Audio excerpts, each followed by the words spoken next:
इतने सारे पैसों का आपने क्या किया? क्या तुझे हिसाब देना पड़ेगा? हाँ, देना पड़ेगा, क्योंकि पूरे महीने मेहनत करके मैंने कमाए हैं। किसी ने मेरा मुंह देख के पैसे नहीं दिए। पैसे तूने हमें दिए थे ना, वो हमने अपनी मर्जी से खर्च किए हैं। हम तुझे हिसाब नहीं देंगे। ठीक है, हिसाब नहीं देना होगा। सिर्फ बता, अनीता को पैसे क्यों नहीं दिए? मैंने तो कहा है बाद में दे दूंगा। बाद में क्यों? 2500 रुपए में से सिर्फ 100 रुपए नहीं दे सकते थे? तुम लोगों ने क्यों मुझे ससुराल में बेइज्जत किया? तेरे ससुराल वाले तुझे कितना सम्मान करते हैं वो हमने अनीता के मुंह से सुना है। शादी के इतने दिन बाद भी क्या तू पति के बिस्तर में जगह बना पाई? चुप रहो। आप ही बताइए, पैसे कहाँ खर्च किए? पिताजी क्या कहेंगे? पैसे तो मैंने खर्च किए हैं। उस पैसे से मैंने शराब पी है, जुआ खेला है। और कुछ सुनना है? सुन संध्या, तेरे दिए हुए पैसे हम लोग किस तरह खर्च करते हैं, इसका हिसाब अगर तुझे देना पड़ेगा तो अगले महीने से तुझे पैसे देने की जरूरत नहीं है। अच्छा पिताजी, क्या मैं बेटी होने के नाते मैं जान भी... कहा ना हम तुझे हिसाब नहीं देंगे।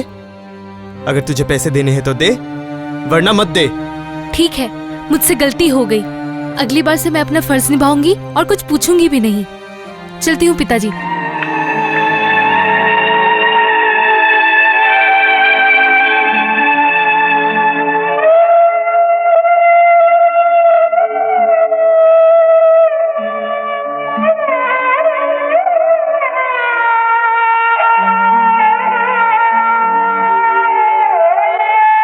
ससुराल में इसकी कोई इज्जत नहीं है, ऐसा तुझे नहीं कहना चाहिए था। गलती तो उसकी नहीं है, गलती हमारी है। मैं उसे ऐसा नहीं कहना चाहता था पिताजी, लेकिन एक सच छुपाने के लिए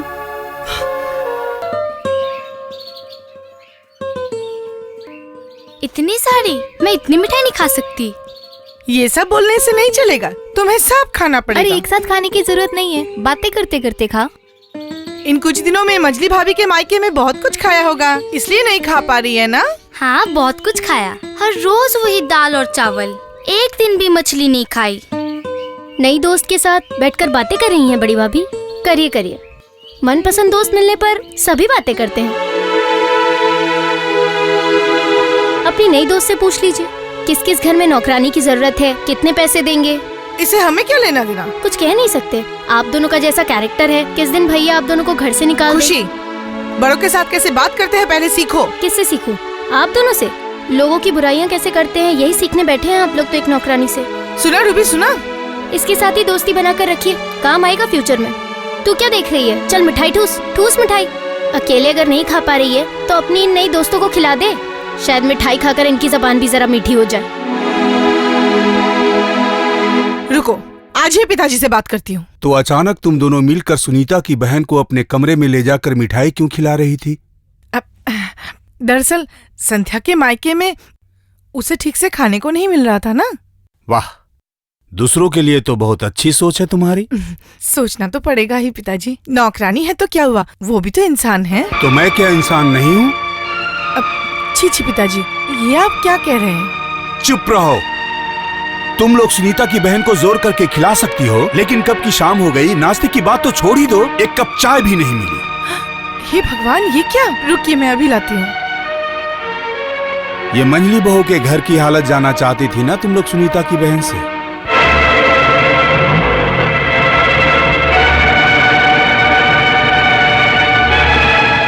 वो पूरे दिन ऑफिस में काम करने के बाद भी मेरे लिए नाश्ता लेकर आई, और तुम लोग घर में रहते हुए भी